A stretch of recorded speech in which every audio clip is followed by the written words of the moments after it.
Évangile selon Matthieu, chapitre 4. Alors Jésus fut emmené par l'Esprit dans le désert, pour être tenté par le diable. Après avoir jeûné 40 jours et 40 nuits, il eut faim.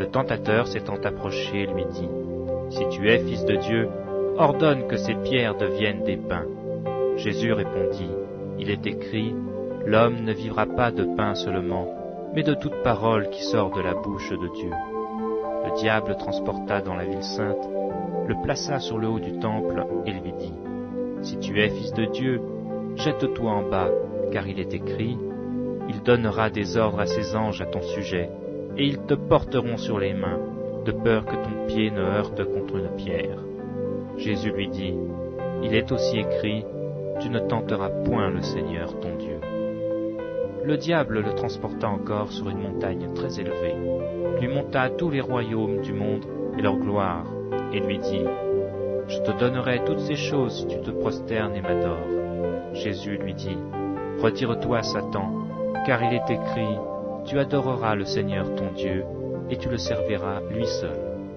Alors le diable le laissa, et voici des anges vinrent auprès de Jésus et le servaient. Jésus, ayant appris que Jean avait été livré, se retira dans la Galilée.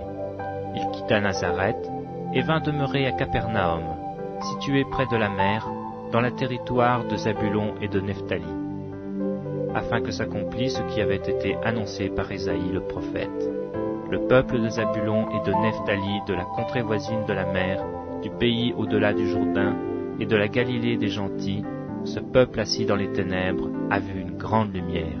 Et sur ceux qui étaient assis dans la région et l'ombre de la mort, la lumière s'est levée. Dès ce moment, Jésus commença à prêcher et à dire, « Repentez-vous, car le royaume des cieux est proche. » Comme il marchait le long de la mer de Galilée, il vit deux frères, Simon, appelé Pierre, et André son frère, qui jetaient un filet dans la mer, car ils étaient pêcheurs. Il leur dit, « Suivez-moi, et je vous ferai pêcheurs d'hommes. » Aussitôt, ils laissèrent les filets et le suivirent. De là, étant allé plus loin, il vit deux autres frères, Jacques, fils de Zébédée, et Jean, son frère, qui étaient dans une barque avec Zébédée, leur père, et qui réparaient leurs filets. Il les appela, et aussitôt ils laissèrent la barque et leur père et le suivirent. Jésus parcourait toute la Galilée, enseignant dans les synagogues, prêchant la bonne nouvelle du royaume, et guérissant toute maladie et toute infirmité parmi le peuple. Sa renommée se répandit dans toute la Syrie, et on lui amenait tous ceux qui souffraient de maladies et de douleurs, de divers genres, des démoniaques, des lunatiques et des paralytiques, et il les guérissait. Une grande foule le suivit, de la Galilée, de la Décapole, de Jérusalem, de la Judée et d'au-delà du Jourdain.